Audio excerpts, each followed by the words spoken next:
Hello everyone, this is beautiful Sunday evening in Adelaide, South Australia. I thought I'd make a video. I'm on the side of the road. I just pulled up here.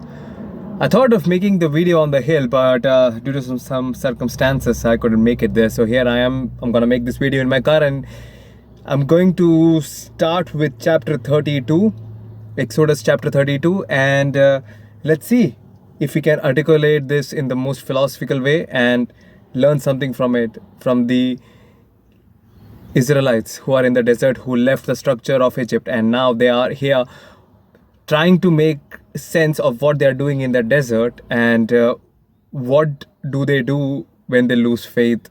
Because it's not only once that you lose faith in life, right? It's like it's multiple times, and then you try to come up with things that will give you enough meaning to keep on moving forward. Well, that's what the Israelites are trying to do. So we're gonna look at the people of Israel as an individual, let's say the group as an individual who's trying to make sense of what they are supposed to do when they are lost. So let's go ahead. So chapter 32 begins. Now when the people saw that Moses delayed coming down from the mountain, the people gathered together to Aaron and said to him, "Come, make us gods that go before us, as for this Moses, the man who brought us up out of the land of Egypt, we do not know what has become of him." Well, now, here the Israelites are very skeptical about the return of Moses, because Moses has been on the mount for several days now and they haven't heard from him. So they're worried that Moses won't return, and probably they're stuck in the desert forever. So they, in some sense, the Israelites have started panicking. And Aaron said to them, "Break off the golden earrings which are in the ears of your wives, your sons, and your daughters, and bring them to me." So all the people broke off the golden earrings which were in their ears and brought them to Aaron.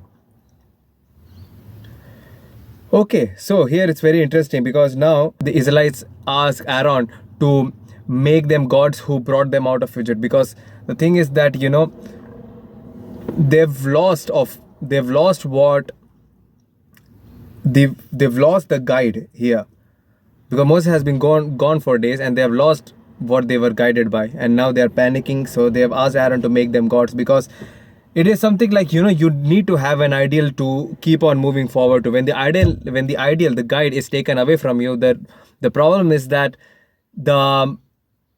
you don't know what to do. So that's what Israelites are doing. They don't know what to do, because their guiding light, their principle, in some sense, it has been taken away from them for that brief moment. So they lost faith. So now, to replace the guiding light, they want to make their own guiding light, so that they can get some sense of security.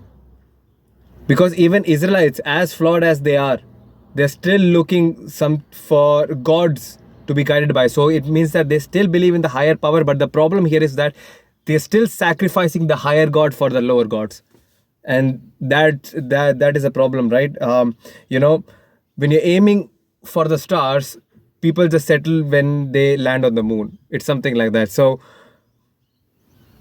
let's go ahead. So of course, the Israelites ask Aaron to make them a god who had actually guided them out of Egypt. And Aaron asks them to collect all the gold among the people of Israel and bring it to him. And let's see what Aaron does with the gold. And he received the gold from their hand, and he fashioned it with an engraving tool and made a molded calf. Then they said, "This is your God, O Israel, that brought you out of the land of Egypt." So when Aaron saw it, he built an altar before it, and Aaron made a proclamation and said, "Tomorrow is a feast to the Lord." Okay, now Aaron, who is Moses' brother, he actually asked people to gather all the gold among them and come together with the gold, and to give all the gold to him, so that he can melt it and make it into a golden calf. Right? It's very interesting why Aaron would do that. Is it because Aaron also lost his faith in Moses, that probably Moses won't return, or probably he just wanted to please the masses till Moses came? It is not very obvious, because when Moses returns later, Aaron actually blames it on the people, that people had asked Aaron to make a god for them, so because Moses wasn't back. So it's very interesting that even Aaron, because it's not explicitly stated in these verses that Aaron had also lost faith, but he does blame the people of Israel when the time comes for making him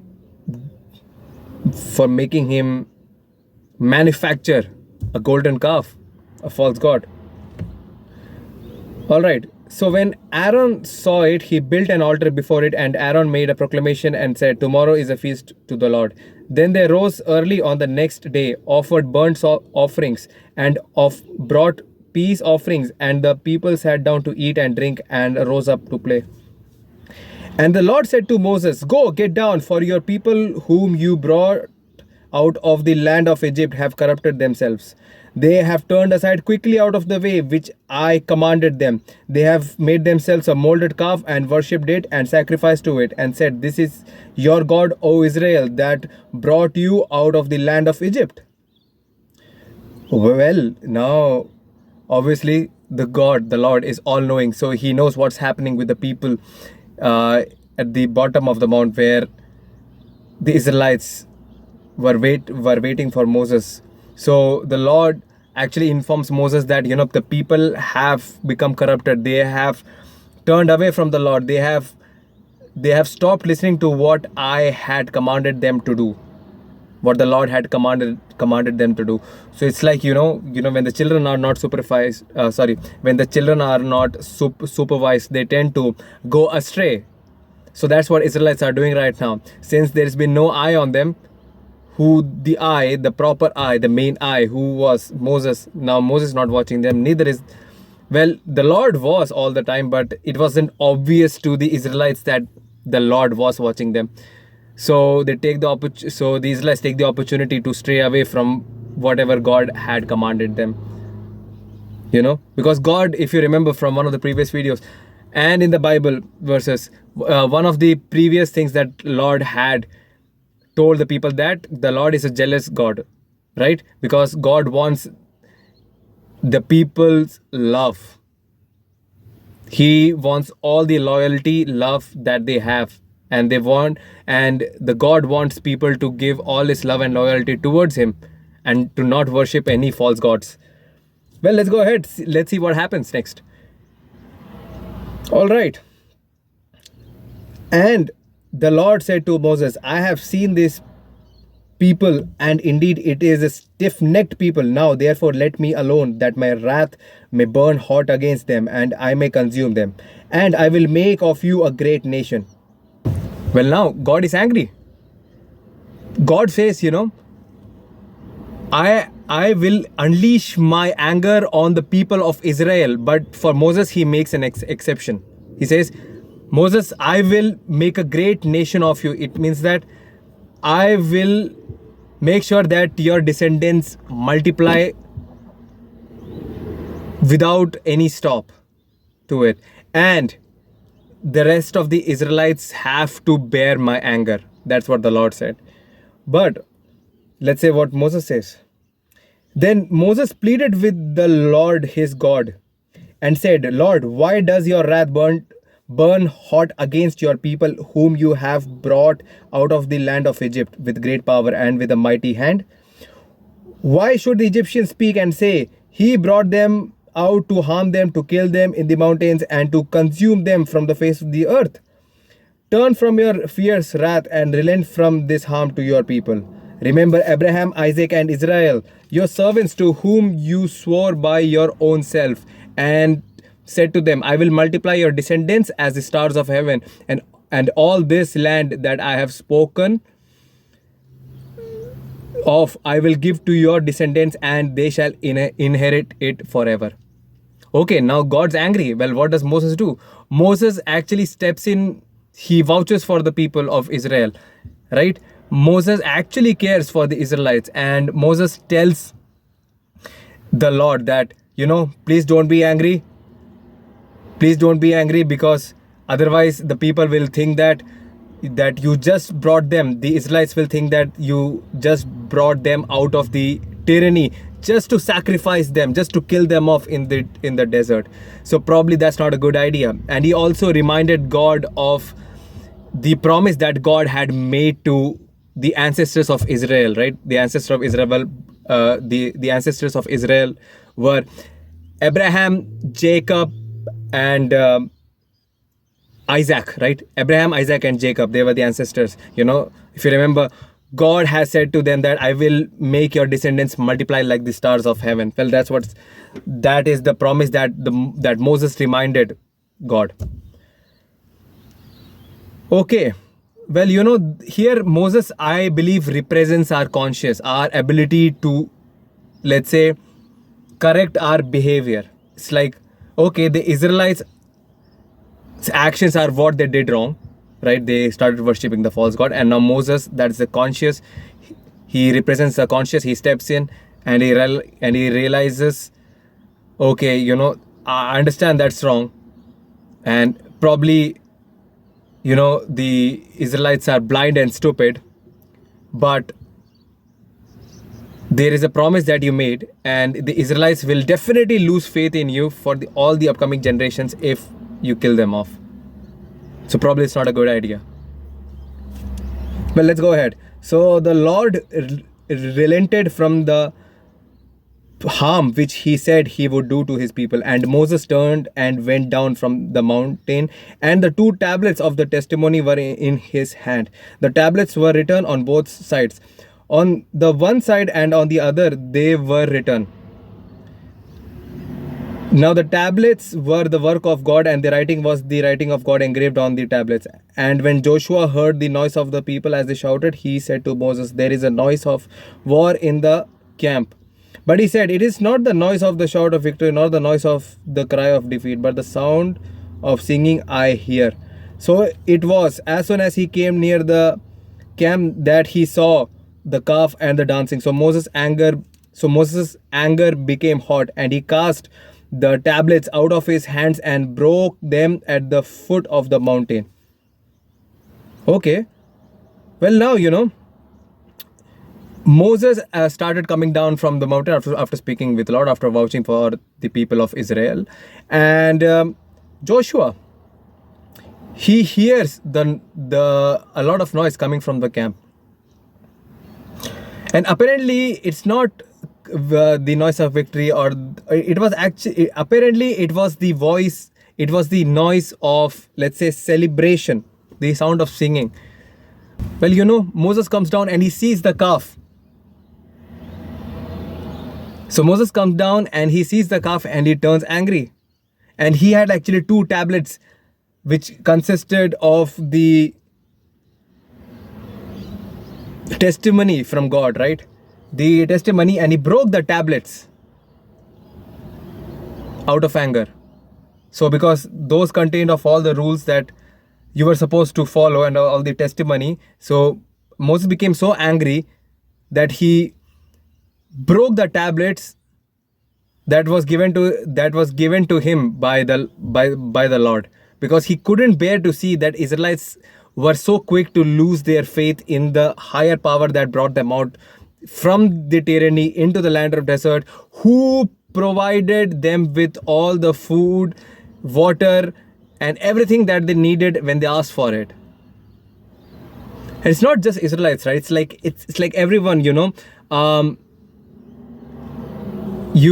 it's easy to lose faith. That is what is happening with the Israelites right now. So they find a lower god and they start worshipping it because they can't bear to not be guided by something. And it's a very complex problem. Well, let's see what happens next.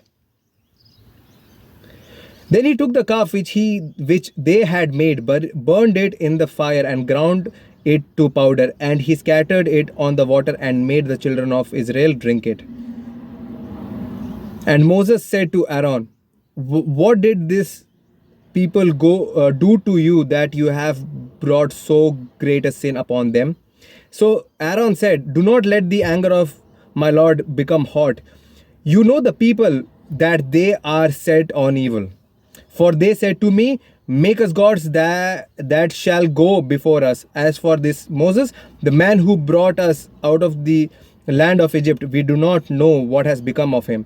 And I said to them, whoever has any gold, let them break it off. So they gave it to me, and I cast it into the fire, and this calf came out. Well, that's very interesting. You know, what does Moses do when he sees the calf? He takes the calf down, he destroys it, and he makes it into fine powder, and he mixes it with water, and he makes the children of Israel drink it. As far as I understand, I thought about it, and as far as I understand, the powdered false god is the mistake, is the sin, right? So people are actually afraid to look back into their past mistakes. So let's say the past mistake would be the golden calf, and the golden calf is actually powdered. Let's say, so you look back and what does powdering mean? Powdering would be to break down your past. You break down the past sin, right? Because then only you can realize what you did wrong, and then only you can correct yourself. So that's what powdering the calf means, destroying it. The powdering the calf means, right? You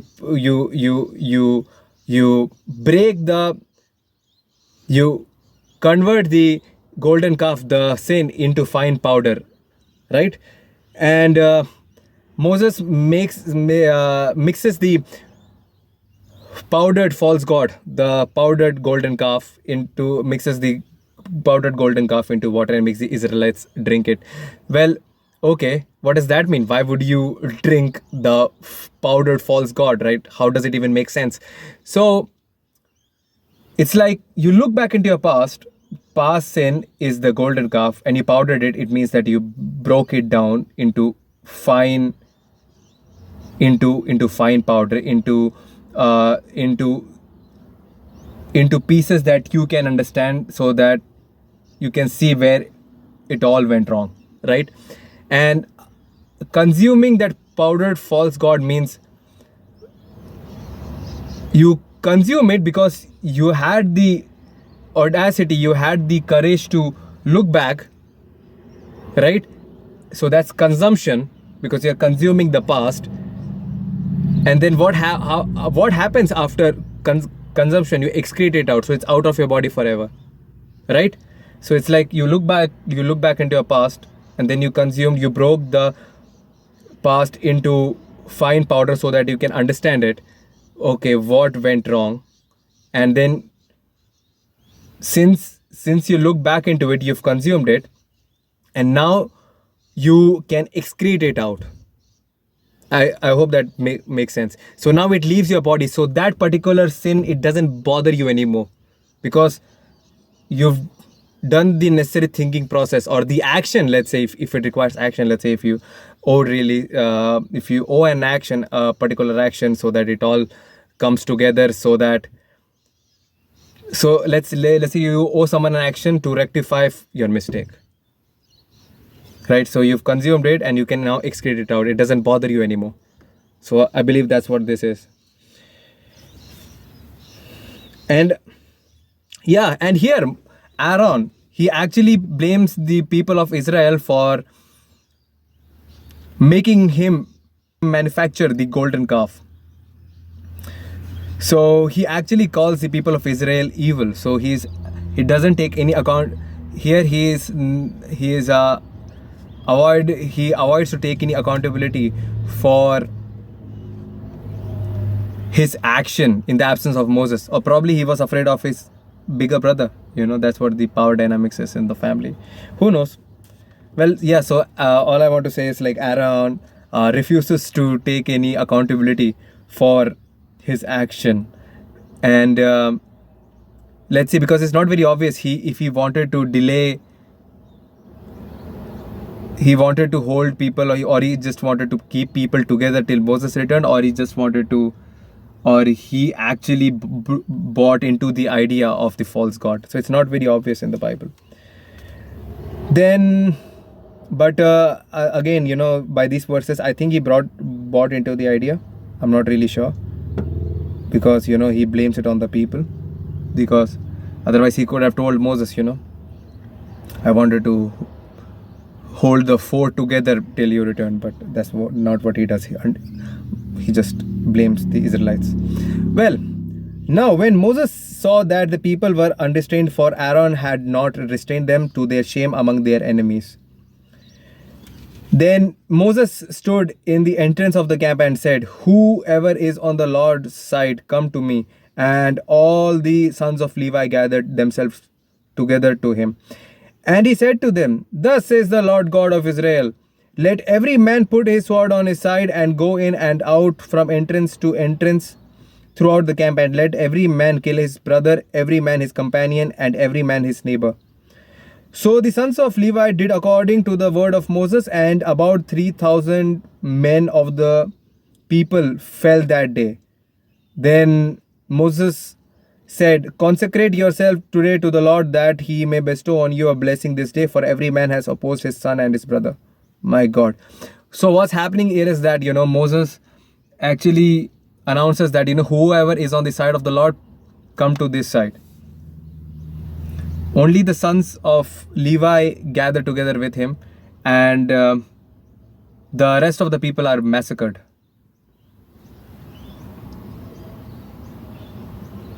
It's a big price to pay. Your sin was so great, because look, man, probably there is a line that is not supposed to be crossed, right? You can't come back from certain things. Let's say murder. If you've taken a life, you can't really come back from that.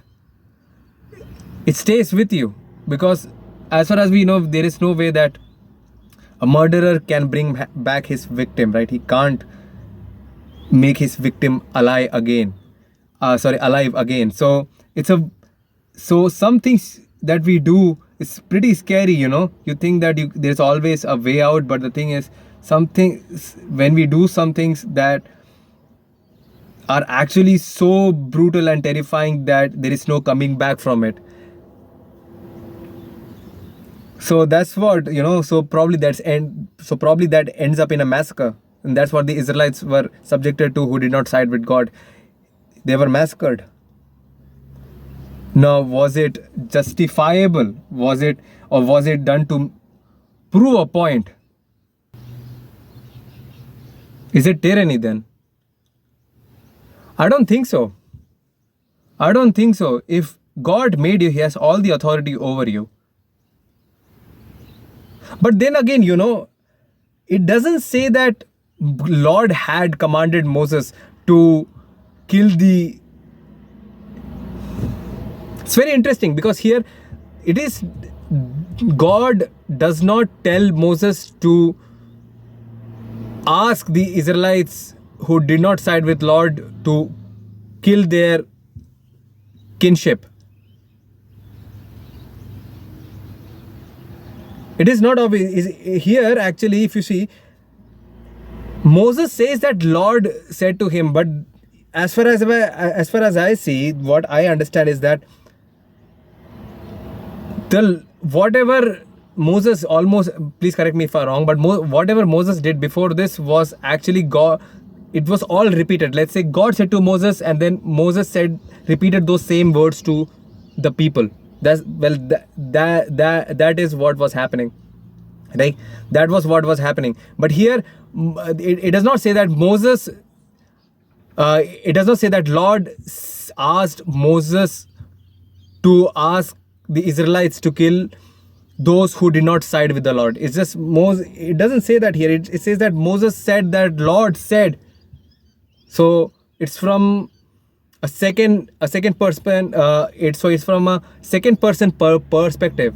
So Moses said that Lord said that now you have to kill your brothers, your companions, and your partner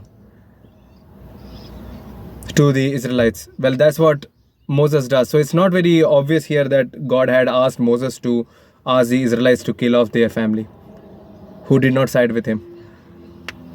So I think here probably I'm reaching out, but I think here is that Even Moses, it was Moses' anger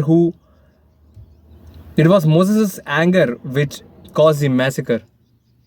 Probably he was much more angrier than the Israelites. Then why did Moses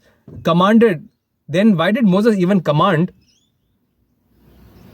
for the people who are not siding with the Lord to be killed? Because before this, Lord had said, the Lord had said, I will not unleash my wrath upon you.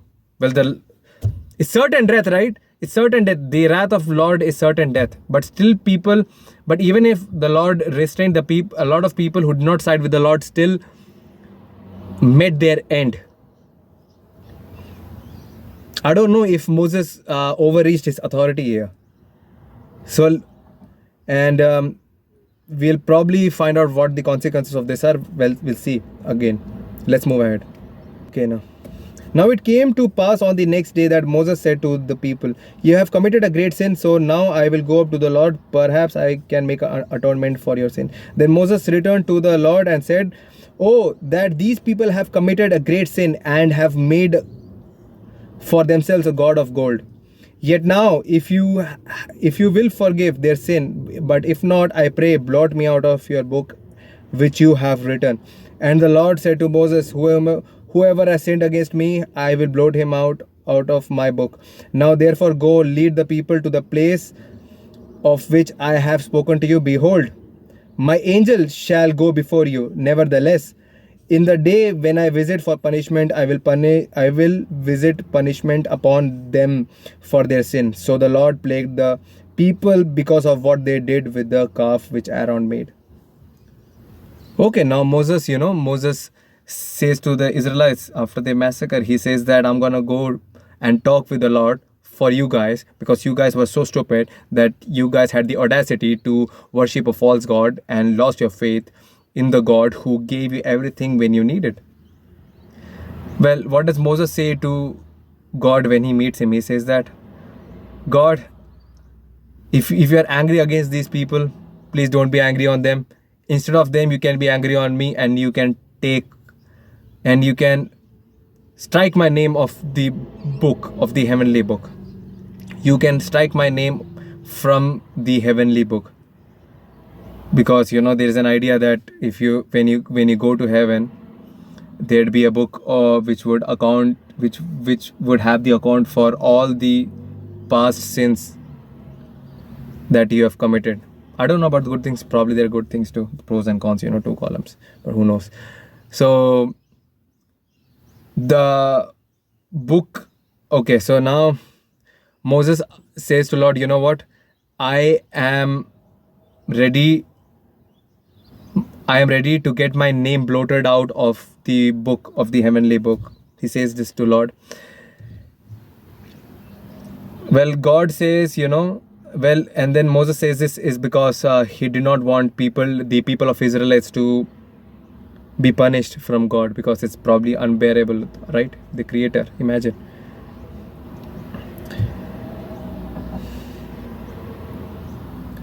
Well, God says, whoever has sinned against me, I will blot him out of my book. Now, therefore, go and lead. Okay. Now he asks the Lord actually says that whoever has sinned against me, I will make sure that his name is blotted out of my book. So Lord hasn't actually completely forgiven the Israelites for their transgression, right? Their transgression was to worship the false god. Well, now it says that, and Lord says, on the day of judgment, when he comes to punish the people, he will punish those who sinned against him. And that is the establishment here. So the Lord has actually not completely forgiven the people of Israel for their transgression against him by creating a false god, a golden calf, to replace him. It's very interesting. If things are worse, if you're in the desert, you could always make it much more worse. That's what Dr. Jordan Peterson said. He said, he actually articulated this phrase, hell is a bottomless pit. So So he articulated it why the phrase goes like hell is a bottomless pit. He articulated that phrase. He said that no matter how worse the things are, there is always something that you could do to make it even worse. And I think that's most fundamentally true. So, but the Lord still tells Moses to still guide the people, because in the event of no return, because they have committed a sin which they will be punished for, now it is not a call to just stand there now. Okay, you know what, here it's like, but the Lord, okay, now the call here is not to just stand there and die. The call here is, okay, you have done this thing, now you've done this sin, you've committed this sin, now let's not make it even worse by not listening to the Lord. So that's what they do, right? In our lives too. No matter how worse it gets, if you're in the desert, it's better to just keep on moving forward. Because in the event of stopping on your journey, if things were already getting worse, they'll get much more worse infinitely. They'll get infinitely worse if you completely stop the movement towards the ideal, let's say. Well, guys, this was a very intense chapter, I'd say, in the Exodus, one of the most intense chapters, and I look forward to the next video. I wish you guys all the best.